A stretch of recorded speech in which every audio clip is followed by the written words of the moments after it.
for tuning in to another broadcast of I Have a Testimony. So this is a special broadcast. 18 years ago here in the city of New Orleans, we experienced a very devastating loss, right? In the form of what is known as Hurricane Katrina, which the Honorable Minister Louis Farrakhan described as an act of man and an act of God. For this broadcast, we want to highlight the generosity of the Honorable Minister Louis Farrakhan and the Nation of Islam. And the reason why we're doing this is because we want to tell our story. Because if we don't tell our story, no one else will. And to help us to do this, we have three great believers here. All of them are here from the city of New Orleans. Then two of them are in different cities right now. But they have contributed much to this mosque that we have here in the city. And you're going to hear their personal testimonies. But before we get into that, I would like to talk about one of the many acts that the Honorable Minister Louis Farrakhan did to help those who were impacted by Hurricane Katrina, and even to help the Black community here in the city. One of the things the Honorable Minister Louis Farrakhan did was to fly the Final Call newspaper staff here to the city of New Orleans and to get them to do a documentary. And in this documentary titled Unmasking New Orleans, the purpose of this documentary was to get the sides of the stories out from people who were impacted by Hurricane Katrina that we were not hearing about on the news. So if you haven't had the opportunity, you probably can find this documentary online. It's called Unmasking Katrina. If not, you can purchase it from the Final Call bookstore at www.finalcall.com. But here's a clip from that documentary. And right after that, we'll get right into this interview.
Mardi Gras, with its raucous reveling and festive parades.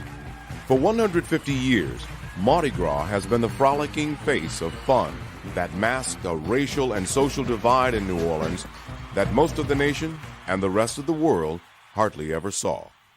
But that all changed on August 29, 2005, when Hurricane Katrina brought the full force of her wrath down on New Orleans, unmasking it and revealing its desperate and disadvantaged poor and forgotten. The world watched in horror as thousands of disadvantaged New Orleanians waited, some perilously perched on rooftops, begging for help, pleading to be rescued from a swirling brew of toxic water as high as 15 feet or higher. Wow. So, as I said, if you want to hear more or watch more of that documentary, make sure you go and check it out at thefinalcall.com. So I want to introduce our guests, and I want to give each and every one of you all. So first we have our sister Rhodesia Muhammad. Assalamu alaikum. Walaikum salam, dear sister. Then we have our brother Mujahid Muhammad. Assalamu alaikum. Walaikum salam, my brother. Then we have our brother Roosevelt Muhammad. Walaikum salam, family. And we thank each and every one of you all for taking the time out to be a part of this show. And so I want to start the interview off first by just having you all just share a bit about how you came to the Nation of Islam. And we'll go in this order. We'll start with Sister Rhodesia, then we'll go with Brother Mujahid, then we'll come back with Brother Roosevelt. So Sister Rhodesia, can you begin by telling us you know, I know you were actually, I don't want to give everybody, you were No, born in go the ahead. Nation of Islam, but Yeah. I know you'll Yes. tell that. So we'll hear your testimony first, my dear sister. So I'm third generation Nation of Islam. My grandparents, my parents, and now me.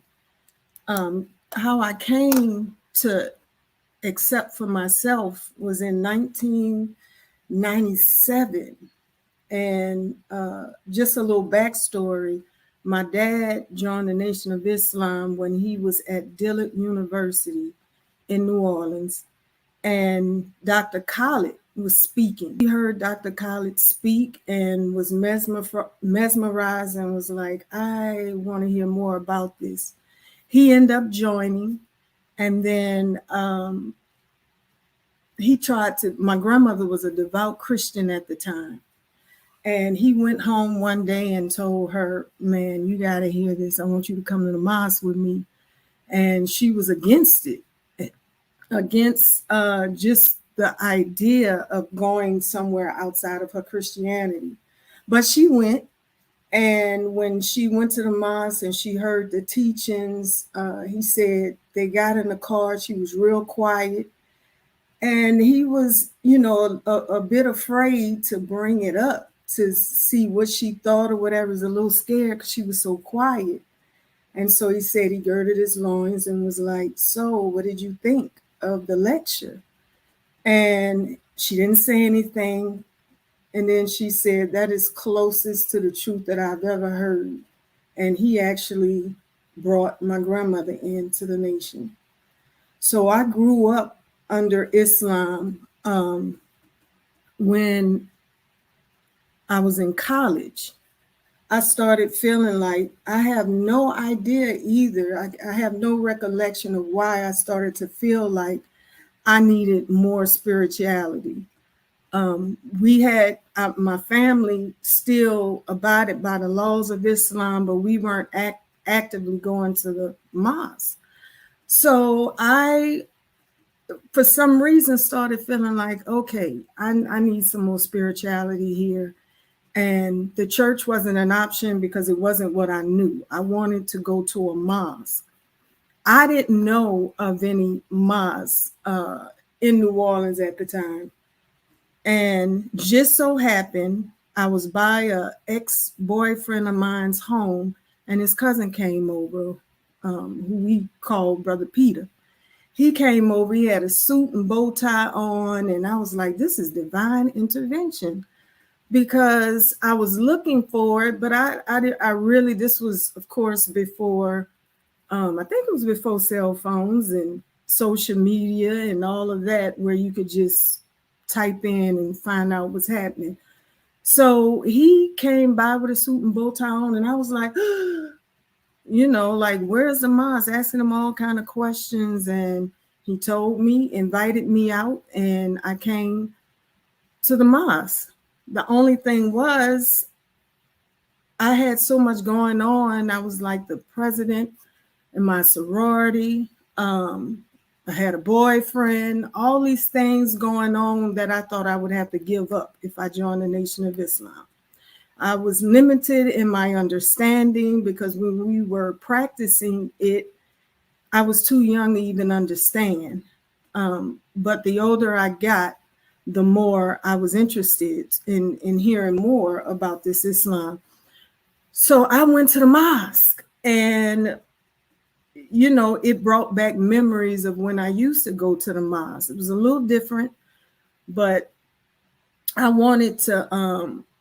just wanted to get a deeper understanding of Islam. So I came to the mosque, and my first day there, anybody who goes to the mosque for the first time, it feels like it's different.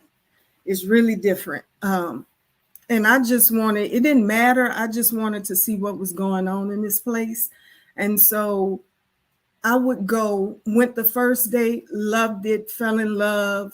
And I feel like from that moment, it was like I was, what's the word? Where you feel like this is your calling.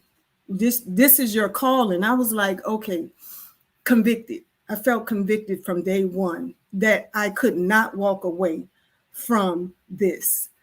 But every week, every Sunday, I would come to the mosque and I would feel like, okay, this is going to be the day I accept myself and become my own.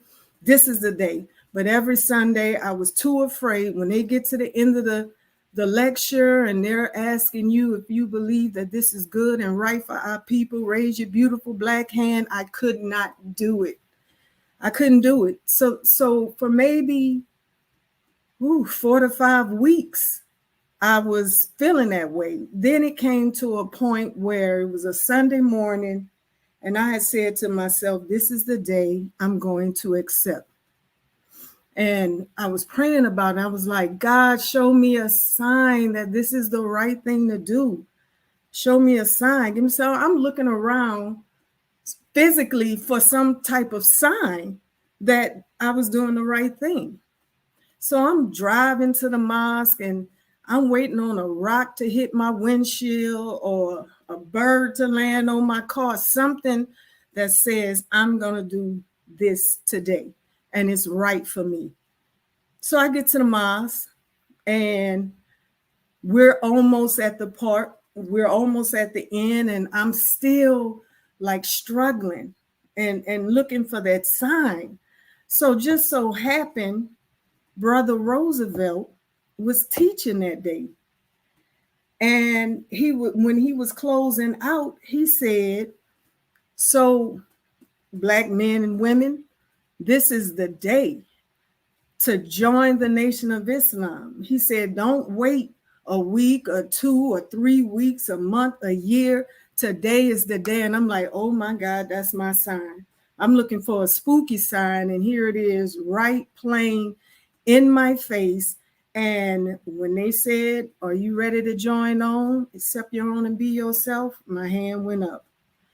And from that moment on, I've been rocking with the Nation of Islam. Praise be to Allah. Thank you for that, that testimony, my sister. So, Brother, I didn't know that. Brother Roosevelt, I ain't gonna say you his fish, but he watered the seed and now he was able to get in.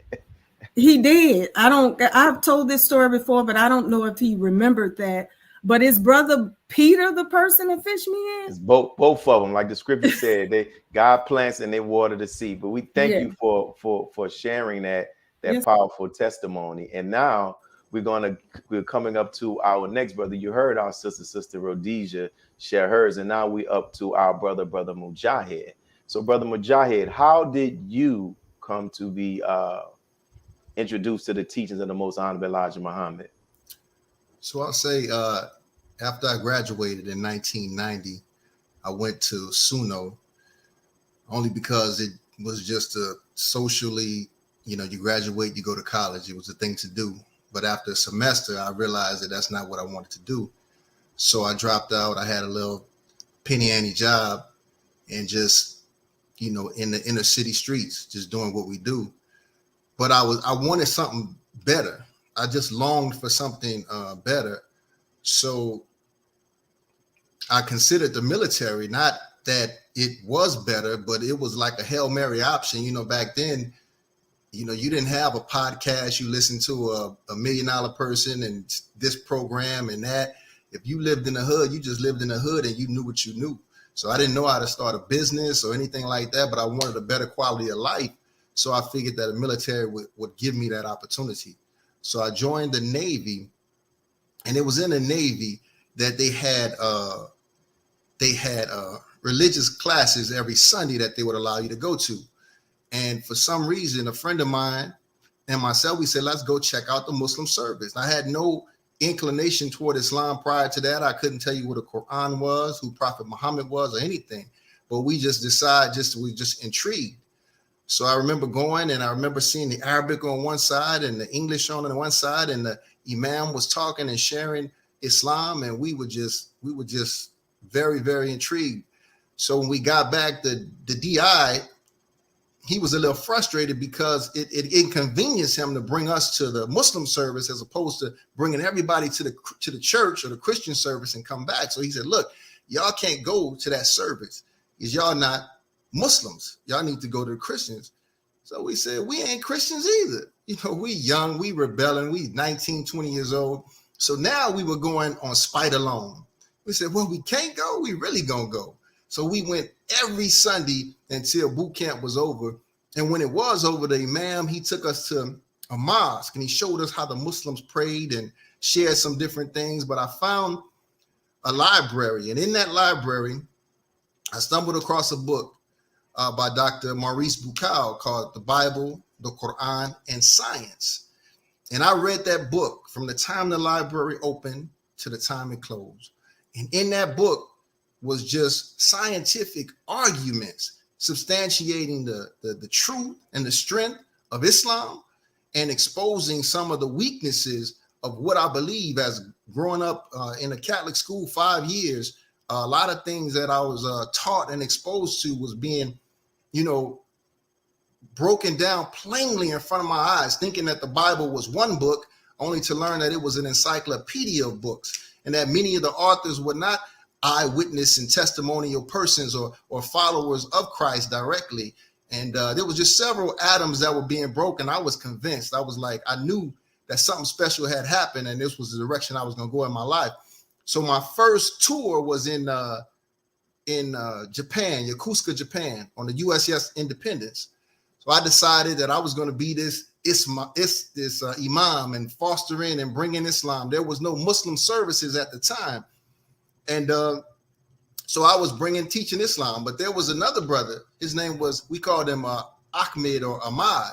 And he was under the philosophy and ideology of the Nation of Islam. And so we would bump heads in the lunchroom. Every time we would go to lunch, we would go to war. And I barely knew. I was following Orthodox Islam at the time.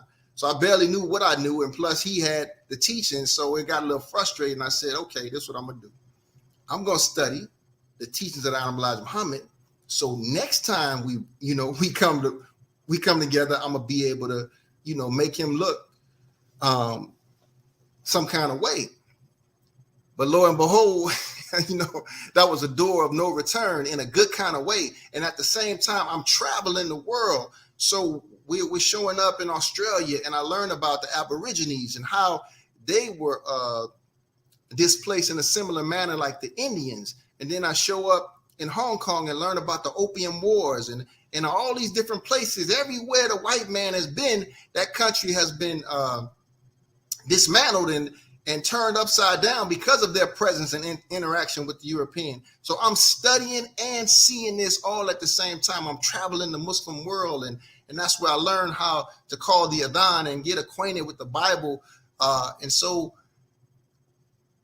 as I'm leaning toward the nation, it's unfortunately, me and Brother Ahmed, we never saw each other on the NOI side. He never knew that I joined the NOI, because as my faith got stronger and stronger in the nation, my tour was ending. It started so I had to get out the nation. So I'm a little disappointed that we never got a chance to meet each other. But I went back home and got with the friends who I left, and of course they wasn't feeling Islam. Everybody. They was laughing at me. They said I was crazy. I was brainwashed, So after a certain point, I just kind of hid the light and I blended in with the environment, and I went back to doing what we did. But in my heart, I knew that I was a Muslim, and I knew I had something special. I knew I had something that I could argue the world with. I'm in my young 20s, but I had arguments that I can go talk to these faith leaders and people that was respected in the community, but I didn't have a vehicle of expression. In the neighborhood, it meant nothing. So I just kind of buried it until I would go to the mosque every now and then. And I had one foot in the mosque, one foot in the grave, as we would say, or in the world. And I met my wife, Angel, in the world. And we started to get close. And I said, look, let me tell you something. Before we decide to do anything, I need you to understand something about me. Like, what? I said, I'm a Muslim. And she was like, well, what's that?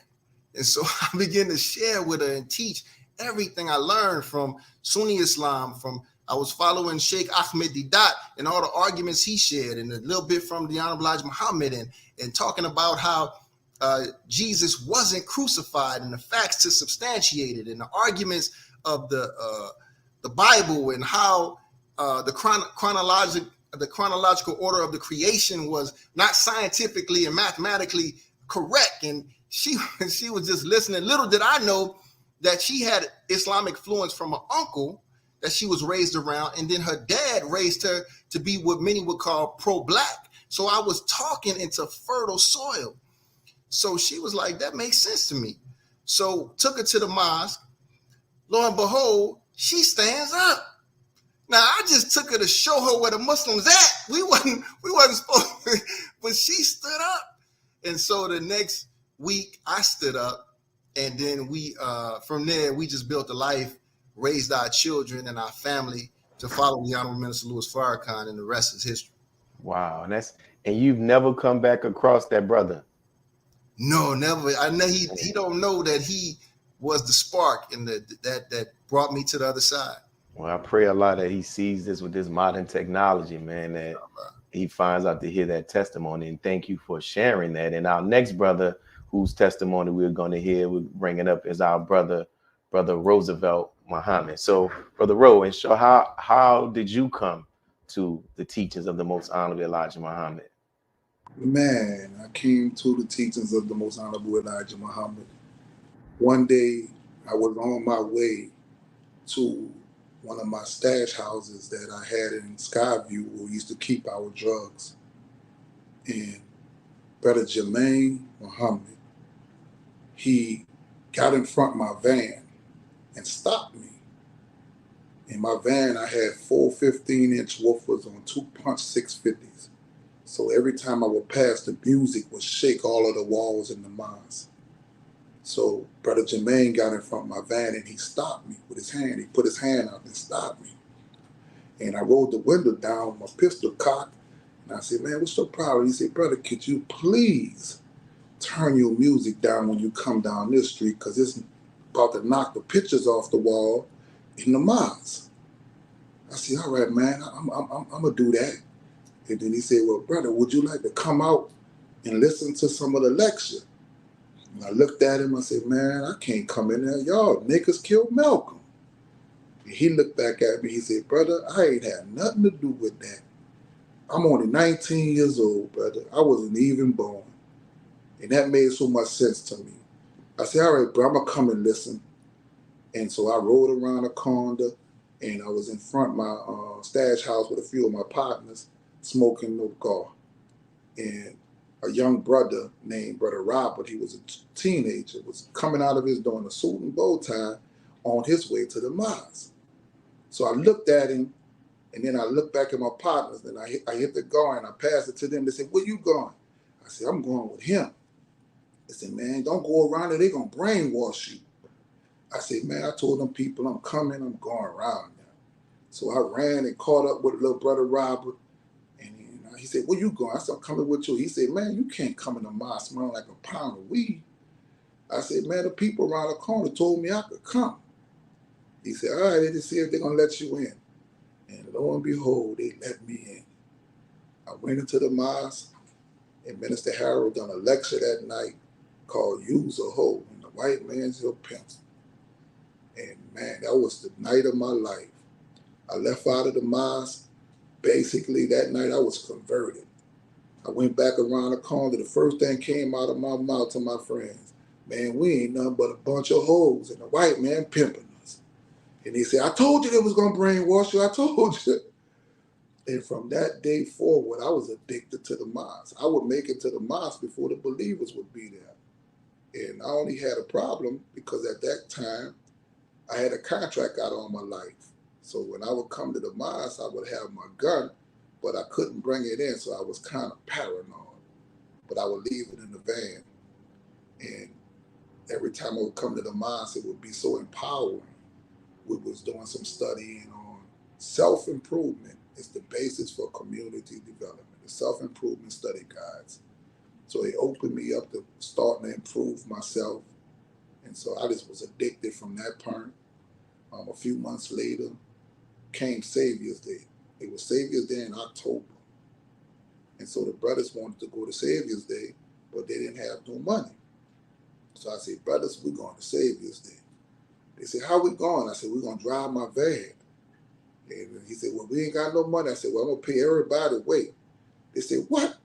So me, Brother Roderick, a whole, man, it was so many of us, but we just got in the van and started our route all the way to Savior's Day. But I still wasn't in trust mode because the time I'm on my way to Savior's Day, I'm driving and under my spare tire I had my big old 44 pistol. And I'm saying, man, if these Muslims try to do me like they did me, I'm going to kill all of them. But by God's permission, we got to Savior's Day. And the minister lecture was so powerful. I witnessed Minister Farrakhan teach the Crips and the Bloods. The name of the lecture is Healing the Wounds. And I watched grown men in red and in blue cry. I had never witnessed men cry. And these men were crying and forgiving each other. So I left LA with the determination to come back home and do what I saw done with the Crips and the Blood, with the brothers I was beefing with out of the Seven Ward in Uptown. So when I got back, I got to a mutual friend that knew both sides of the beef and sent a message to the side that I was beefing with and told them I want out. I don't want to kill any of y'all. If y'all leave me alone, I'm going to leave y'all alone. And all my friends would say, man, you crazy? You trust them boys? I said, man, listen, I trust God. And from that point, they gave a message back that they wasn't going to beef with me. And it was over with for their part. And if it's over with for me, they don't got no problem with me. So I just came in the mosque and fell in love. And a few months later, I was out selling papers, and my brother three young brothers rolled up on me with guns on Diamond and Chef. And my pager kept going off. And I'm looking at the pager while I'm selling papers. I never would check my pager, but it kept going off. So I said, man, let me see what this is. I stopped, went to the payphone, called the person back, and it was the brother who I had asked to do the mutual, agreement between. He said, man, where you at? I said, I'm on Diamond and Chef. He said, boy, you better get your ass off of Diamond and Chef. Them boys gonna kill you. I said, damn, them boys just left the corner. So they were supposed to kill me right then and there. But the two in the other seat didn't know me. The only person who knew me was the driver, but he kept calling, asking me my name. And I said, my name, Brother Roosevelt X. He said, man, what's your name? I said, Brother Roosevelt X. And before he can come to the conclusion that I was the dude he was looking for named Micey, the light turned green and it took off. So after that incident, I went back to the mosque and told Minister Harold what had happened. So he took and told me I had to go on what you call sabbatical. I didn't know what the hell it was. And I couldn't sell papers no more. And I had to come to the mosque, and the only thing I could do is come to the mosque, go to Winn-Dixie, get your food, and go home. I said, man, I'm not letting them boys punk me. I'm not doing that. He said, well, brother, if you can't listen to me, you can't be in the nation. And I was like, uh-oh. So I said, all right, I'll do it, which was the greatest blessing of my life, because now I had undivided attention to studying.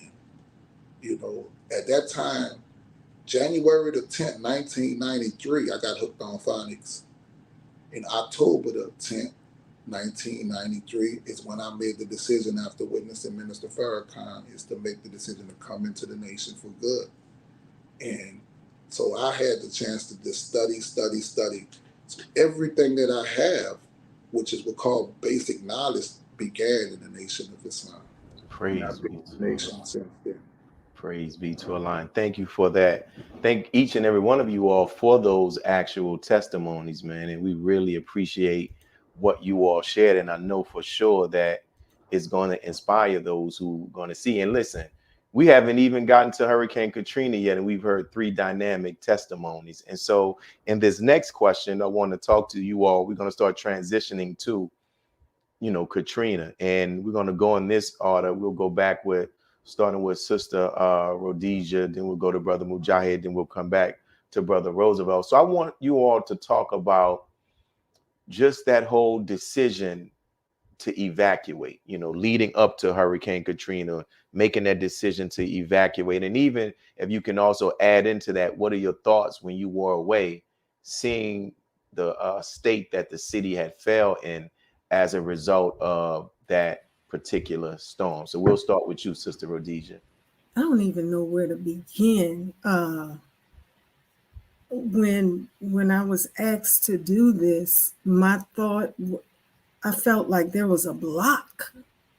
Like I couldn't remember much about what happened that weekend. And the more I started to think about it, I was like, I really went through it and had no clue. Our body holds stress when we don't know it holds stress. And I had no clue just how much my body was holding stress until it manifested itself physically. But I'll say, leading up to Hurricane Katrina, it wasn't a big deal because we had been through this so many times before. No one, and people have to understand with hurricanes, if you don't live in a state or a city that has hurricanes, you don't quite get it, because a lot of people didn't understand why a lot of people didn't leave. Well, one, if you don't have transportation, that's hard to do. Some of my trips out of town to evacuate, and we'll say Hurricane Katrina, you talking about 1 hour trip to Baton Rouge from New Orleans that took us 8 hours. There have been times where we've evacuated and it has taken us 12 hours in a short distance. So it's not easy just picking up and going out of town. I was in between jobs at the time, but my mind was, we're going to go, we're going to evacuate. We'll be back by Monday before the weekend's out, or Tuesday. I can't remember. I think Hurricane Katrina hit on Monday. But even so, I'm like everybody you've probably heard, I literally got a duffel bag, threw a couple of t-shirts in there, and had planned on, and a toothbrush, and that's it. Deodorant, that's it, with the plan on returning in 2 to 3 days. So when we left, and we left early and still had to sit in traffic that was extremely long. But here's the thing, show you how the spirit of Allah works. My sister, so I didn't have family in New Orleans except my immediate family, my mom, my dad, my sisters, and because none of the babies. So we didn't have like cousins and aunts and stuff that lived in New Orleans. It just was us.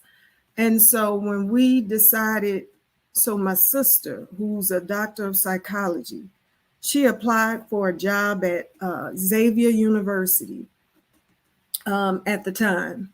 And she really wanted that job, but she didn't get it. And it pained her that she didn't get it. But she then applied to Southern in Baton Rouge, and she so happened to get the job. And I'm going to come back to that. So we're packing, getting ready to go to Baton Rouge, which we would not have had a place to go had my sister gotten a job at Xavier. And so that made it easy for us to leave town. Again, I was in between jobs. I didn't have much money at all. You talking about lint in the pockets.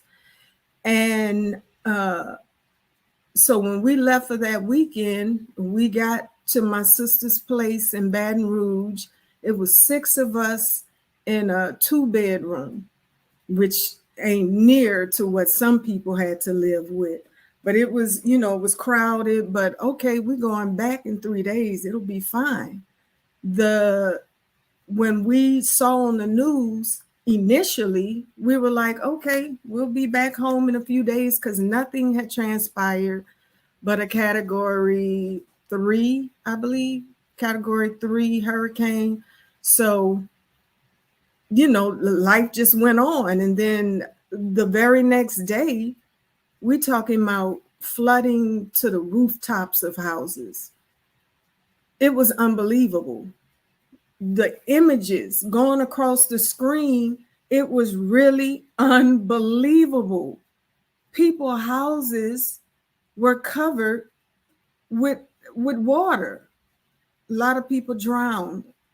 A lot of people who stayed behind, who had no way of getting out of town, lost their lives. And it put me in and people we knew were unaccounted for. So it put me in a feeling of depression, sadness, like it was hard to get out of bed. And, the reality hit when they said, there's no telling when we'll be able to get back into our homes. No one knew the state of their homes. We didn't know if ours was flooded, was there damage? Are we getting looted? We just didn't have any idea of the state of New Orleans at the time when it first happened. As time went on, they started letting people back in by zip codes. And so people were, under pressure all of that time trying to figure out the state of their homes. Now, they had on the news the different areas that was affected, as far as Lower Ninth Ward, New Orleans East. It pretty much demolished the city. But we weren't even sure what we were coming home to. So that feeling in itself was unbelievable. When I go back to that, just seeing the images, you just never expect that. You never expect that. No one in New Orleans, to my knowledge, thought that this would be the outcome. It's just something you couldn't comprehend. And so when we were able to go back into the city to check on, our houses and stuff, and it was a good thing I brought my car, but my mom's home was messed up. My dad's home was messed up. I was the only one that didn't get the water damage, had wind damage, but not water damage. But then I received one day, because we were trying to figure out, or I was trying to figure out how I'm going to make it these next few months. Because they let you in just to check on your place. It wasn't to go back and live, because it was inhabitable. So I was trying to figure out, what am I going to do without money? Finances. Like, that was the worst possible time for me to have to evacuate. That is the worst feeling, having to evacuate and you don't have any funds. FEMA was doing as everybody knows, $2,000 to anybody affected in New Orleans. And I had received that. But then Brother Willie sent out a message. I can't remember, it was a phone call, an email, but you sent some type of correspondence saying. We're going to get to that part. Okay. We're going to get to that. Okay. But thank you. I can see that you're full. But thank you. And just like you said, people don't understand the financial cost that goes with deciding to evacuate. And if you have a family, do your transportation. It's so many factors. But I never, until the teaching of the Most High Elijah Muhammad, we know about Fall of America.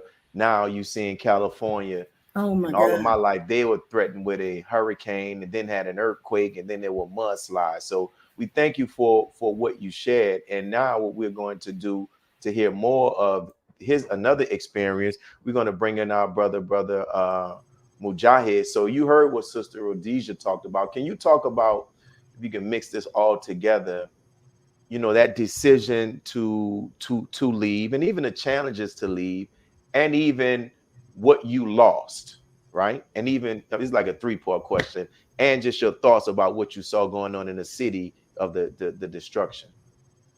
Yes. So, you know, the hurricane season is another day in the park for the, you know, New Orleanians. You know, like when the hurricane, it could be 2, 3, 4 in a season, and you pack up and you go and come back. So, like Sister Rhodesia was saying, people can't comprehend the, you know, why would you stay?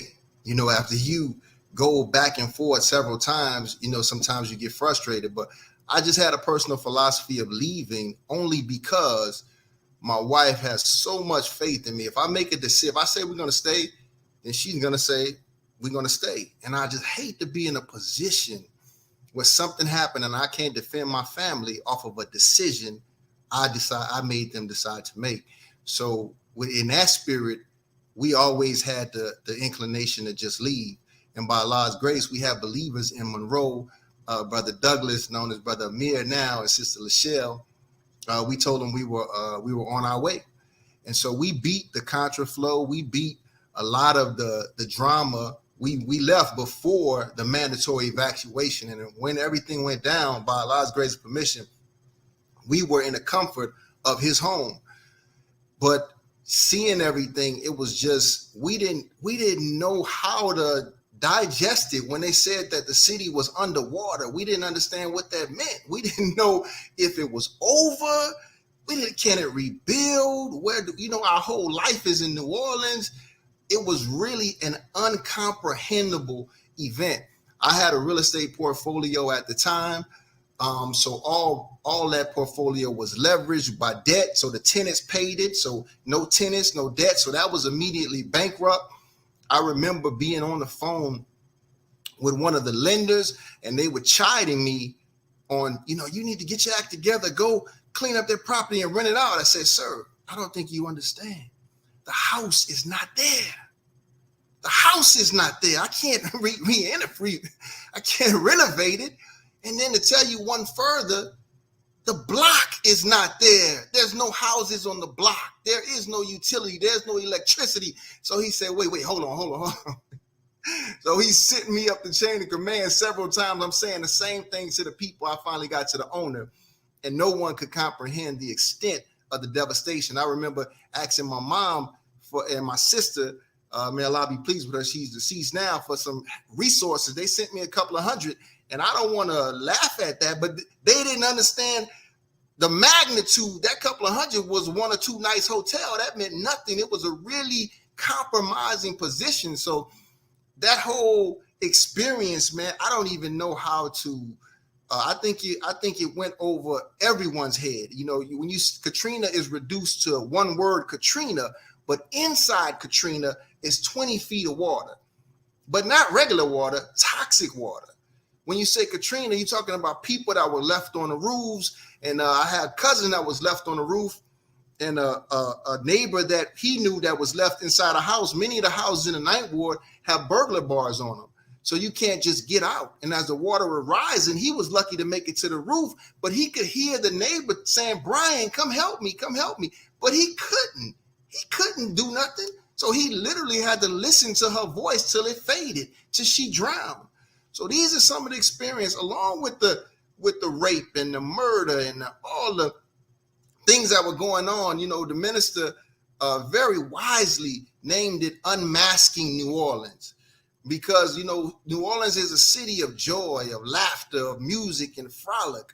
But I also heard the minister say that when self-interest takes precedence, truth is the first casualty. So Katrina's put us in polarizing self-interest, meaning white folk had a self-interest and we had one.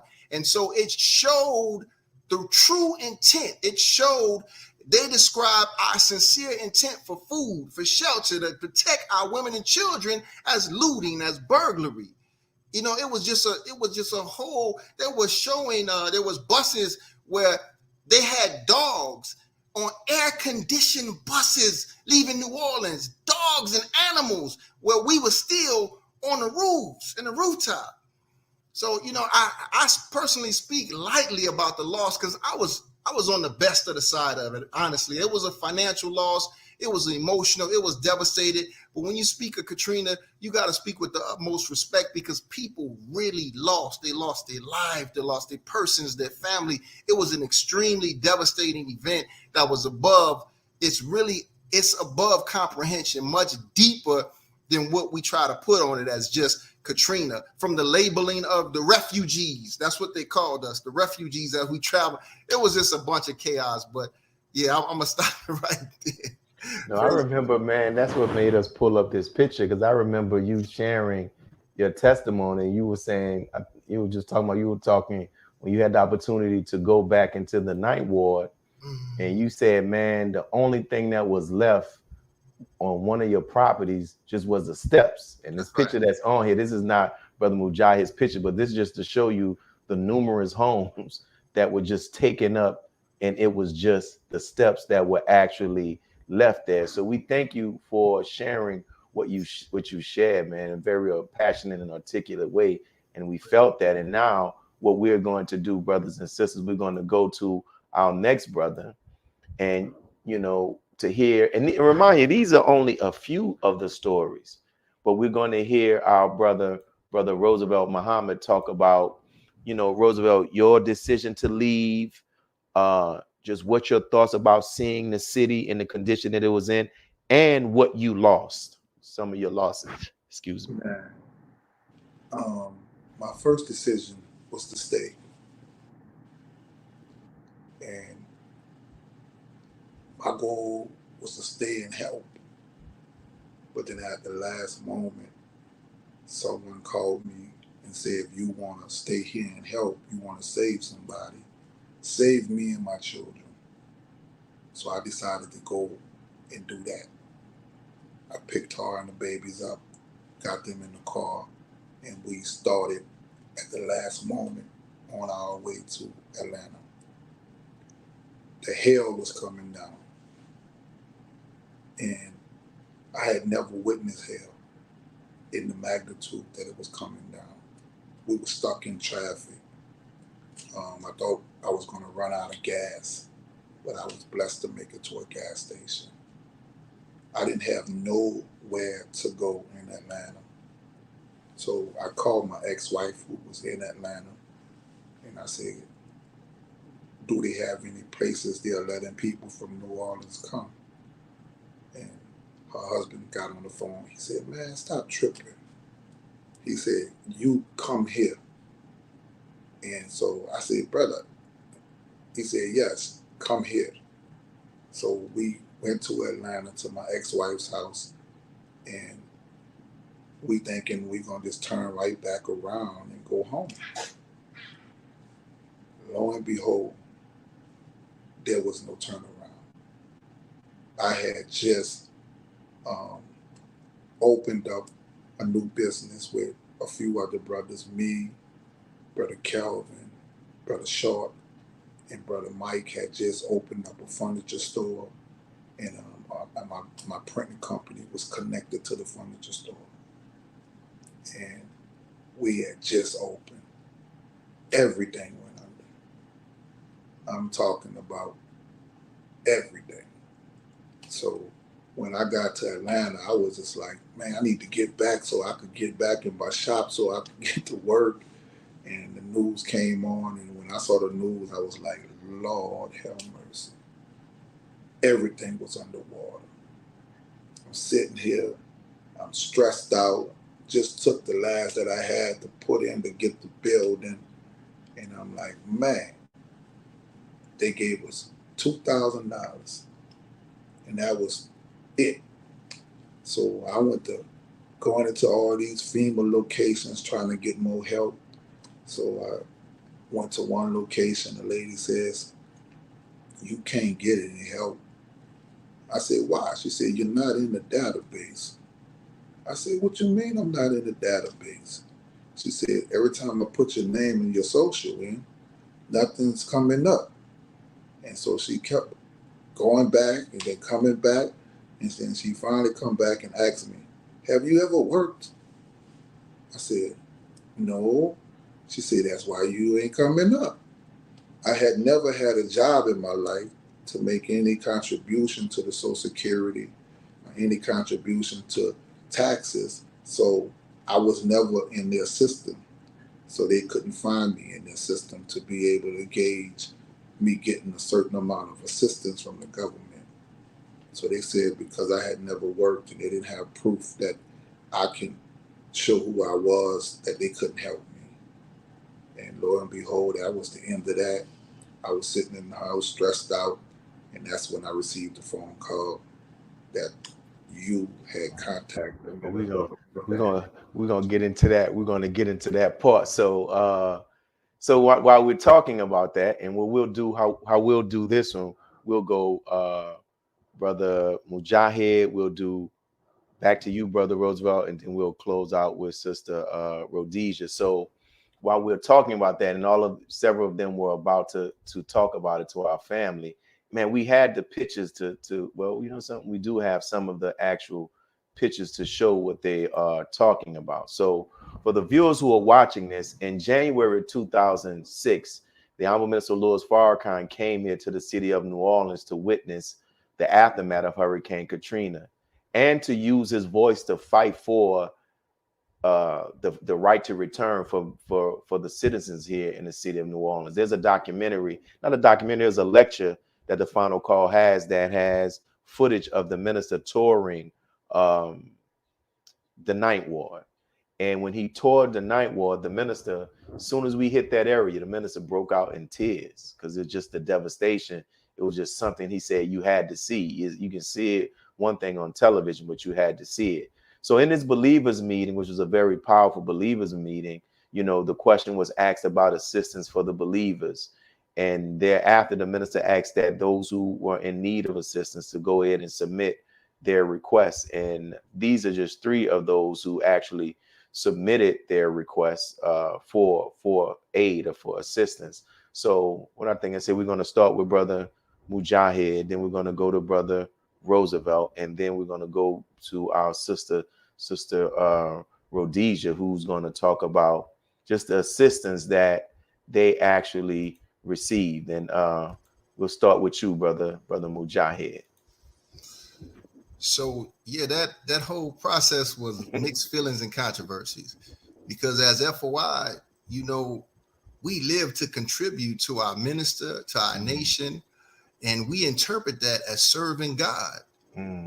So to ask the minister to do something for you, even as legitimate as it was a real mixed feeling and controversy. So you try to be as conservative as you like, I can do without this, I can do without that. You know, if it was a government form, you'd be like, I got this, I need this, I need that. But it was like he was trying to be very conservative. And I remember you knocked on the door and handed me that envelope. And man, when I saw the minister's signature, what I thought about, I said, the minister had to have said my name for at least a few seconds. He had to have known who I was to write. Now, this is the man who we travel in the world to protect. You can't come in this region and we not mobilized to move. And as young men, we were jumping in cars. We didn't have no money. We staying in hotels. Everything was centered around serving the minister. I'm guiding my whole family to follow this man. And now I got a check in my hand with his personal signature on it. Forget the dollar amount. Forget just his signature. It really brought me to tears to know that the minister signed that check, knowing me and my family was in need, and did that for us. But the crowning event, you know, I dealt with a lot of passive aggressiveness as a convert to Islam throughout my family. So being around my dad in one of those type of environments, he said, what did your minister and the Nation of Islam do for you all for Katrina? And when I showed him the check, and I didn't tell him, I just showed him the check, and his face expression, priceless.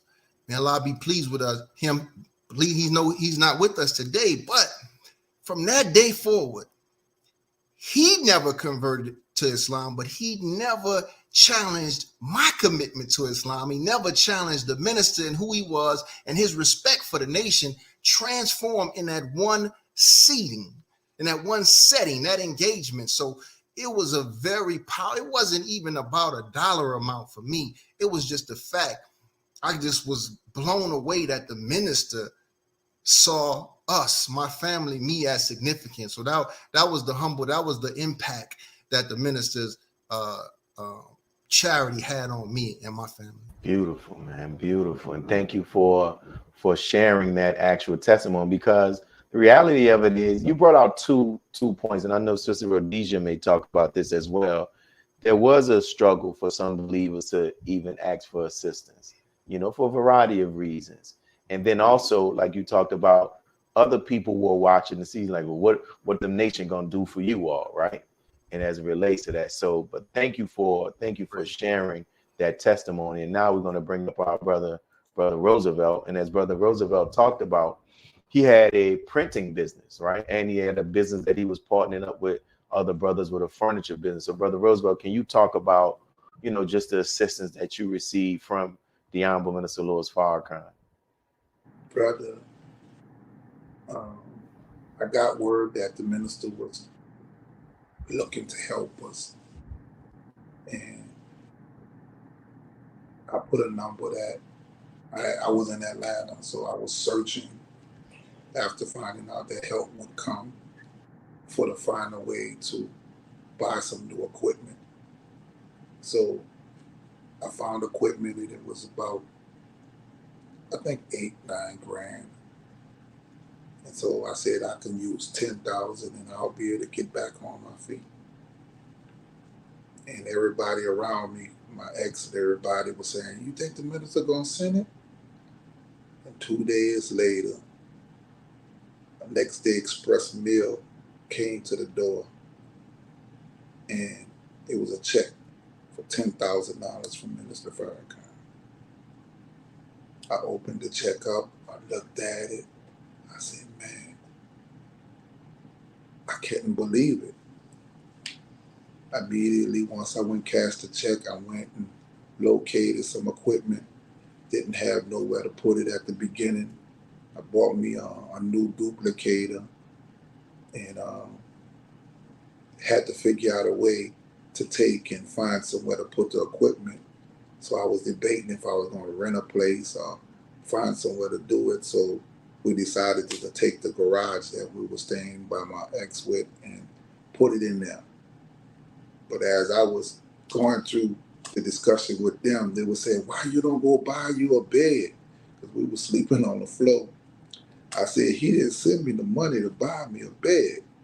He sent me the money to get me some equipment to start my business again."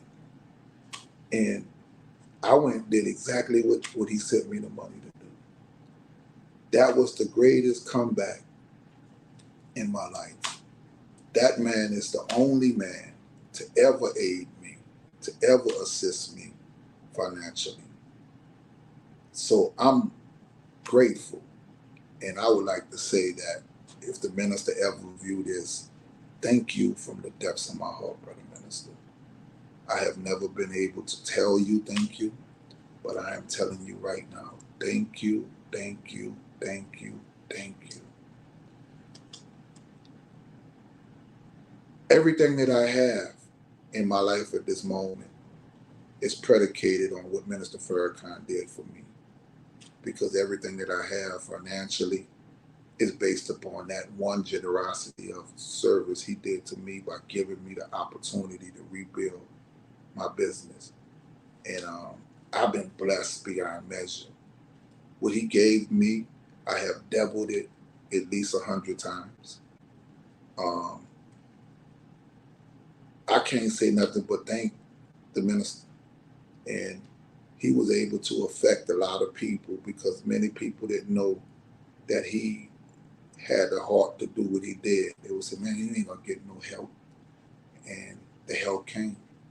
So I'm one of the grateful ones, and every penny I have right now, every dollar I have right now, every bit of equipment I have right now was based upon him giving me a jump start to restart everything that I lost. So I'm one of those grateful men.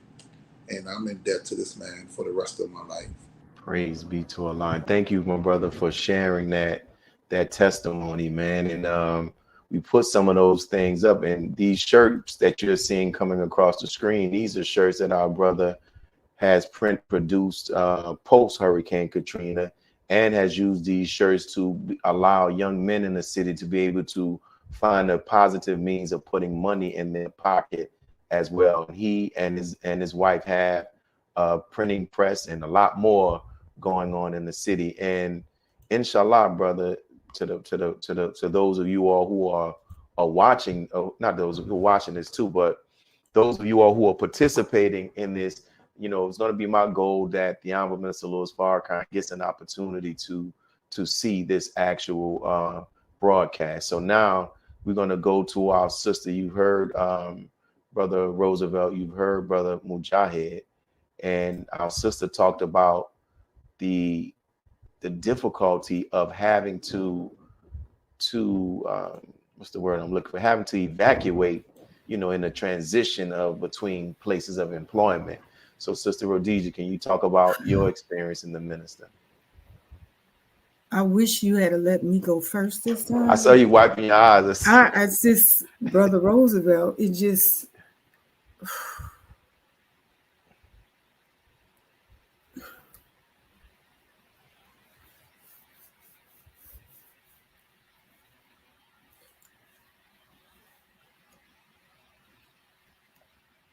So, like I said, I didn't have a job at the time.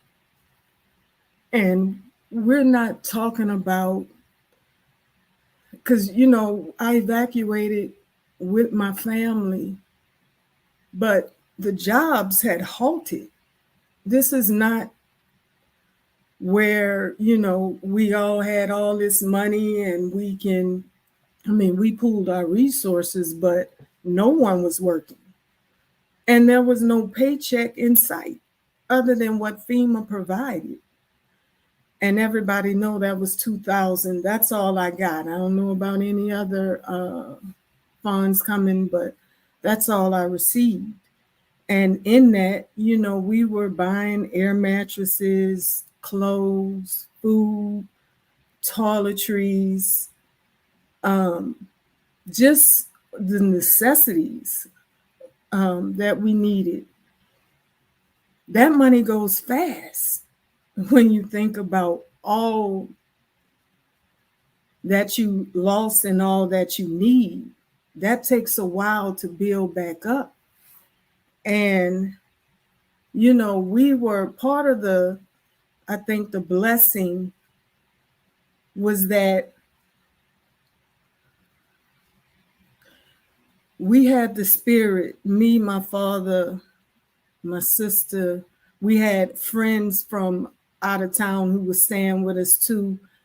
We were watching the news and we were seeing people on the news just in worse condition than we were, with children begging for money.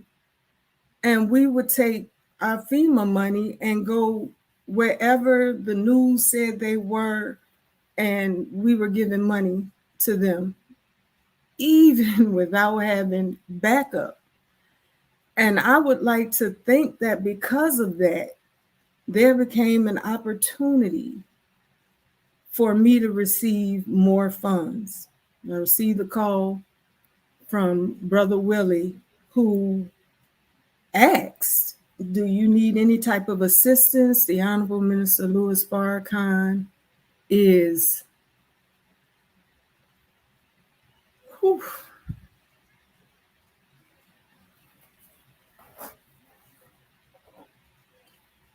yeah, excuse me. The Honorable Minister Louis Farrakhan is helping financially, helping the believers financially.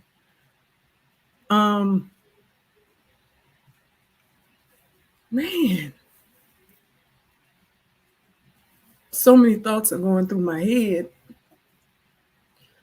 just about how much knowledge he's given us over the years, which was enough to sustain the condition we were in. But then he wants to go and add finances on top of that. And I didn't even know what to ask for. I couldn't even comprehend the loss big enough to know what I even needed more. I just know I didn't want to take much from the minister. It was a hard decision to make. I even got some flack for it.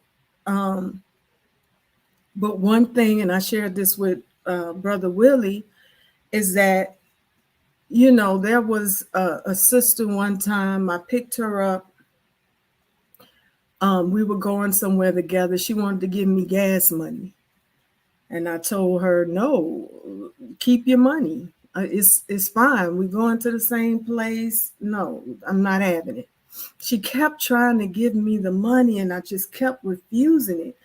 And to the point where she was hiding it in my car. And I just kept giving it back, and we went back and forth. And she's like, Sister Rhodesia, why is it so hard for you to receive?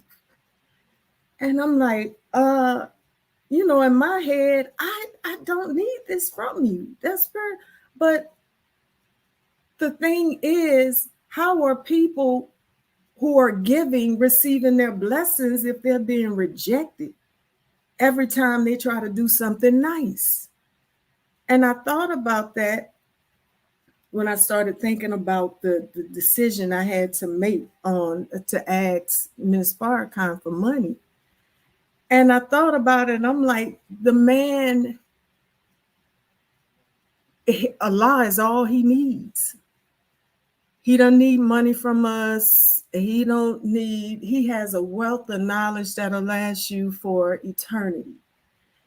And he's not doing this to get something back, but that's the reality of why he lived in such abundance, because of everything he has done. And this is just one little chapter. You can't even begin to understand how much finances he spends on the believers, putting people through schools, helping it. You wouldn't even be able to imagine. So when people say, you know, like Brother Mujahid said, people question, well, what the minister do for y'all? Oh my God. We wouldn't be alive if it wasn't for him. Literally walking dead. And so I asked for what FEMA gave, because I just didn't know an amount that would really reflect what was needed. But I felt like if I can get by with what FEMA gave, I can get by on what the Honorable Minister Louis Farrakhan was willing to give. Now, I didn't know how much I could ask for. I didn't know. So I just set 2,000 as a standard. And because of, and it came at the right time, because, you know, we were almost out of funds when that came. So it was a blessing in so many ways. And one of the things I used some of that money on was getting therapy. Praise be to Allah. Yeah. Beautiful. Thank you Ooh, for I made it. Thank you for sharing what you shared. And I'll say this, and you all can bear witness to this. If you think about it, you all have heard the Honorable Minister Louis Farrakhan talk in private and in public since Hurricane Katrina, and the minister has never publicly mentioned the help that he gave to the believers and others, right? And and I would say this, these are only 3 people who are on. I can tell you the financial assistance was in the tens of thousands that was actually given. And we didn't, when we submitted the names, we didn't get any callbacks to say, well, go make sure they need this, make sure that they're not getting any additional funds, and as relates to stuff like that. And the Honorable Minister Louis Farrakhan gives, and he gives and keeps it moving. As Sister Rhodesia said, I saw in a meeting where his secretary was in tears, and she said how she handles writing the checks, and the minister's writing checks for people who are burying people who need burial, who children, hospitals, of all type of stuff, right? And when we were in LA, we were talking we were in a hotel, and Katrina came up, and the minister, this was leading up to 2015, the Justice of Else March, and he said, "Did we do something for the people in New Orleans?" He hadn't even remembered it, because he did it, and he kept moving on. And I told him and reminded him about what he actually did. And in addition to that, the minister talked about how he's able to do charitable things like that because of the charity that we give. And check this out. I don't know if you all knew of this, but I'm going to share this with you all because I didn't know. I was asked to be in a documentary with a local bounce artist, and it's about violence. And while on the actual setting of the filming of it, Brother Brent introduced me to this brother who's a violinist. His name is Michael White, right?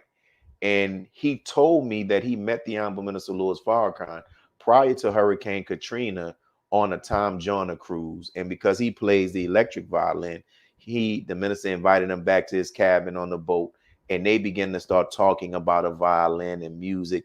And the minister, he gifted the minister an electric violin. But listen to this. I had the opportunity to interview him because I wanted to get it on video. But I'm playing this video to show that it wasn't this help to people who were impacted by Hurricane Katrina. The minister used his voice. The minister went on national television, bringing up the question about whether the levees broke. The minister calling out America's hypocrisy. He came here, lended his voice and his popularity to stop them from trying to make the ninth ward into a green space. So we just traveled to the different the shelters in Houston and Baton Rouge and these different places, inspired others to give. And in addition to all of that, he gave out of his own. And I don't know if you all remember when the minister was asking the believers to open up their homes to take in people who needed shelter. None of us knew that the very thing that the Honorable Minister Louis Farrakhan was asking people to do, that the minister was willing and had offered to do the very same thing. And listen to this video clip. Yeah, that's something. And also, while we were actually there, you talked about how you're from the city of New Orleans and you experienced the unfortunate natural disaster of Hurricane Katrina, but you shared with me something that I had no idea about, how the Honorable Minister Louis Farrakhan, his offer of kindness to you. Can you talk about that? Well, my family and I we were displaced like everybody else. And he said, "Mike, you and your family come up here if you want." I was like, "Minister, I need to be close to New Orleans. I got to be close to New Orleans, to see what's going on." And so I went to Houston. He said, "Don't do nothing until you call me." And he took, he helped me out. He gave me help for me get an apartment in Houston for 6 months. He paid for it. And therefore I was able to recover. And, I was so deeply and grateful for him for being so kind and offering that. He didn't have to do that.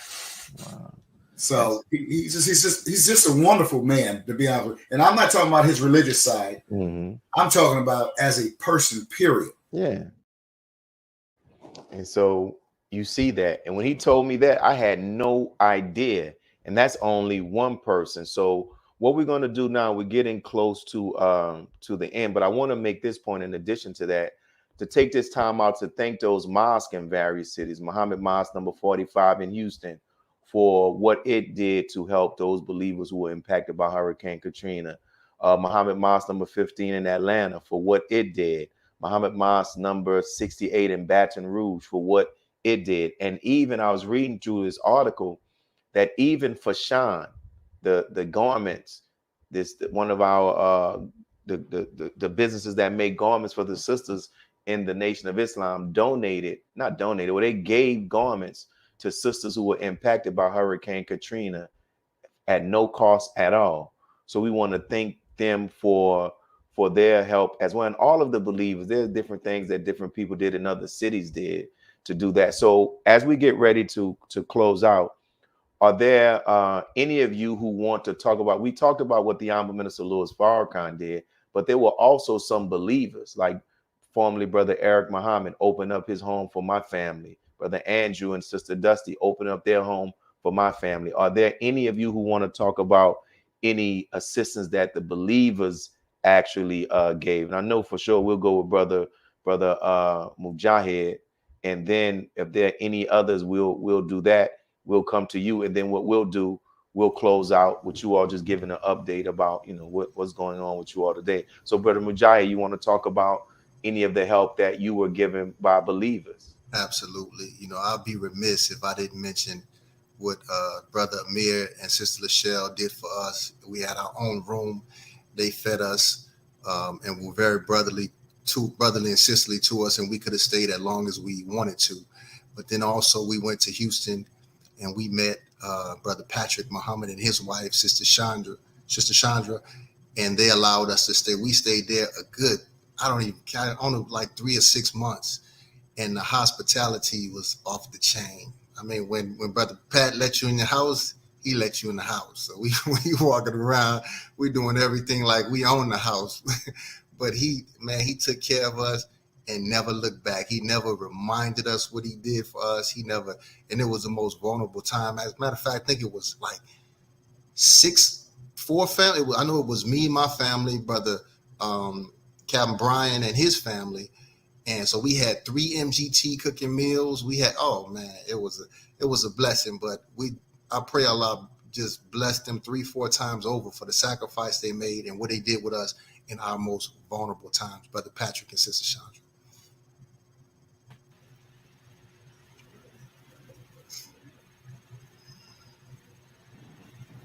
Assalamu alaikum. I would like to give thanks to the mosque in Atlanta. Man, they covered us down. There was nothing that we needed that was not provided. It was the mosque that pointed us in the direction of getting a place to stay. The apartments that we got to move in, me, Brother Theodore, a few other believers, it was the believers in the mosque that facilitated finding somewhere for us to live, and the people giving us an opportunity to live there for the next 6 months, no rent. And so we was able to get ourselves up and running. But if it wasn't for the believers and what they were doing, it was like they took full responsibility to make sure we had what we need, constant calls, making sure everything was going according. And man, I just can't be. It was awesome because it's like you came somewhere and you ain't never, I never had the type of assistance and the type of love that came. Brothers called and sisters is constantly, there were so many sisters working in management that was able to facilitate and get us what we was looking for. So I thank Atlanta so much, especially the minister. Praise be to Allah. And we'll go to our Sister Rhodesia and any people. Just the believers, I'm still real full. Just the believers checking on one another during that time, because we were all going through it in one way or another. And you talking about, we grew up together. We all came in, we were really young, and you talking about 20, 25 years, 30 years later, and you still bonded with all of the believers. It's like we grew up together as family. So I'm grateful for all the believers who, just kept checking in on one another, because we were separated. And a lot of that was a cultural shock to us. We were used to going to the mosque on Friday, study group, Saturday class, Sunday, and Monday for the brothers. And it's when that's ripped away, you start to long to be in each other's company again. So we kept each other held high during that time. I'm grateful. Praise be to Allah. Thank you for that. And before we're going to close out asking each of our guests to just talk about where they are now and some of the things that they're doing. But before we do that, I also want to talk about in regards to let the audience know, these are some of the images of our building that was damaged by Katrina. And you see it, but the water was, if you can see that air condition that's right by the stop sign, the water got high up to that. The whole bottom floor was actually submerged in actual water, right? And you can see it, that the damage of it. And I remember talking with the Honorable Minister Louis Farrakhan, and the minister said that our rebuilding would be better than it was before Hurricane Katrina. And I have to say that it actually was. This is one of the images of our building now. And this is an image of our building after Hurricane Katrina. I think we had to send this up to Chicago, but it's changed now. It's not even brown anymore. The inside is white. But those of us who've been here from the beginning, you know where we actually came from, and may Allah be pleased with him, with our brother Jabril Muhammad. I was telling somebody that brother Jabril was the reason why we ended up getting central air, because it was hot one time in the mosque, and he hit boom. God damn. I remember that. We was like, we got to get this together. So we remember the days sitting in there with that big old heater blowing fire right out there, but by Allah's grace, we came together. And I want to thank publicly each and every one of you all. I'm telling you, I'm not just saying this but every one of you all who are on this particular web broadcast has contributed to the ingredients that makes this mosque the way it is. And that goes for every believer. And I'm specifically saying you all because I'm here telling you all. So thank you, thank you, thank you. And now what we're going to do is we'll go in this order. We'll go Brother Roosevelt, we'll go Sister Rhodesia, and then we'll go Brother Mujahid. Just give the people an update about what's going on in your life right now. So what did I say? I said Brother Roosevelt, Brother Mujahid, then Sister Rhodesia, right? That's what I said? Yeah. All right. So go ahead, Brother Roosevelt. My life is a life of complete joy. I don't have any stress in my life right now at all. I'm privileged to have a striving business that's running, making a way. And I'm blessed to have a youth organization where young people can come and learn how to make an honest living. You know, everything that I was taught by Minister Farrakhan from the book that he put out called the Steal Away Plan. And I use that as a means and a method to help myself. And so I take the same approach, and I'll teach it to young people whenever they come, that they need to be able to steal away from the streets. And I give them the resources that are needed. They're going to be out selling air fresheners, incense, bars of soaps, t-shirts, all of the resources that I have for them, they have access to go make an honest dollar. And I would like to say, if it wasn't for the mosque and the mosque structure of teaching me how to do for self, I don't know where I'll be right now. Praise be to him. For those who are watching, when you see this interview, we'll have in the comment section where you can find Brother Roosevelt on social media. If you have any printing needs, t-shirts, cups, whatever, you can get them, and I'm quite sure they can mail that to where you actually are as well. So support that business. And now we're going to bring up our brother Mujahid. Praise be to Allah. 18 years later, the young children we had are now out of the nest. we empty nesters, and one is married with a child, so we have a grandchild now that's knocking on 2 years. My wife, who was once a stay-at-home mom, she's in a full-blown teaching profession. She's very passionate about that. So I'm in the midst of rebuilding my real estate portfolio and doing it a little different this time. Instead of just being a landlord, we are offering a path to home ownership and showing people how to be home owners and not just renters. And so fully active here in Muhammad's Mosque number 45. I'm in Texas, in the suburb here outside of Texas. And so we just thank Allah. Everything is great. And we just thank Allah for, the minister told us, he said, don't worry about those houses y'all lost. Right? He said, Allah has something better in store for you. And so I bear witness, Allah has blessed us to come full circle and we're extremely grateful for the trials, tribulations, and everything that we benefited from. Praise be to Allah. And it's interesting how things come full circle. Just about 2 weeks ago, that brother Mujahid and sister Angel's son, brother Kareem, actually returned here to the city and sponsored and helped to organize a back to school giveaway. Right. And that was just, it was just beautiful, man. It was just beautiful and reaffirming to me as well, man. Like, we can't doubt the seeds that have been placed in our children. So I was thankful for that, man, and thankful for each and every one of you all as well. So, and we're going to close out with our sister Rhodesia. So what's going on 18 years later? Okay, so I have to make this brief. In 2013, I began writing for the Final Call newspaper. I've always said I came out of the womb writing. Always wanted to write. And now, I'm a professional at it, but writing for the Final Call helped me recognize my desire to tell people stories. And the Final Call allows us to tell it in a way no other outlet, newspaper, media is going to tell it, especially from the people affected perspective. So as a result of that,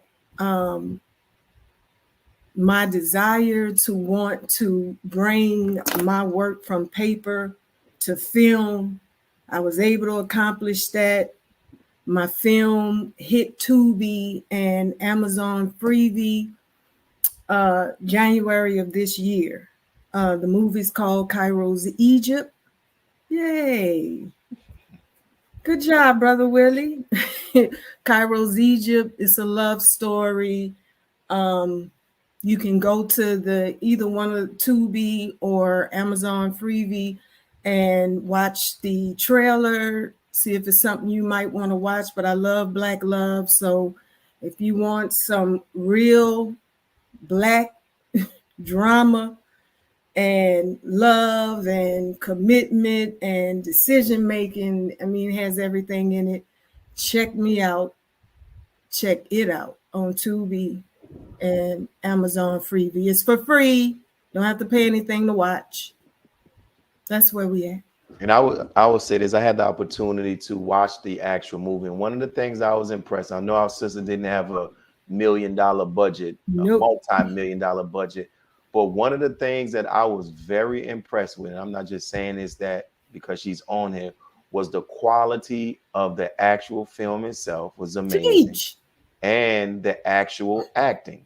Because, sometimes we have those movies that don't have the budget, they can't get the best actors, but this was not the case. And I'm not saying this because she's on it. I really mean that. The acting was good and I actually enjoyed it. So, if we want to see Black love in a way that's not, what's the words I'm looking today? For? Not depicted in this, what do you call this reality TV show-ish type of way, you know what I'm saying? I think this is a good movie for you all to go and check out. So I want to thank each and every one of you all for our guests that's actually who are on, and this has to be one of my favorite shows today, man. I think you all really did a great job. And as I was thinking, in the scripture, Jesus had the opportunity to heal, like, I think 10 lepers or whatever. And after he healed the 10, only one out of that 10 came back and said anything or testified about what Jesus did. You think about that, brother Mujai, I know you think about numbers. That's only 10% return, right? So the 90% didn't even come back to say thank you or to even say this man healed me. And I think in regards to what we just did tonight, we'll believe as students of the Most High Elijah Muhammad that we can beat prophecy. And I think what you all have done